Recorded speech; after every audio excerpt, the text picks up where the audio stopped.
तर नमस्कार मित्रांनो, आज आहे संडे आणि आपला बॅकग्राऊंड म्युझिक ऐकून तुम्हाला कळालंच असेल की मी चाललो आमच्या मनसेच्या पायी रॅलीसाठी. सो जाता जाता आपल्याला ऋग्वेदसुद्धा भेटला रस्त्यामध्ये आणि त्यानंतर रॅलीला सुरुवात झाली. सो इकडे सर्वजण फेटे बांधत होते, सो मी पण फेटा वगैरे बांधून घेतला.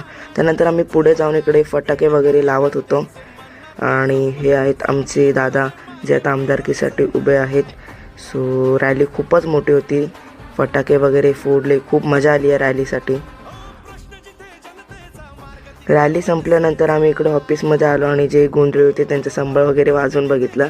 त्यानंतर संध्याकाळी आराम वगैरे करून पुन्हा एकदा निघालो बाईक रॅलीसाठी, कारण संध्याकाळी आज बाईक रॅली होती आणि बाईक रॅलीलासुद्धा आसपास 100-200 बाईक्स होत्या. खूपच मोठी बाईक रॅली होती, खूप मजा आली. त्यानंतर रात्री जेवलो आणि मग निघालो पुन्हा एकदा घरी जायला. आजचा पूर्ण दिवस खूप बिझी होता. सो भेटूया उद्या.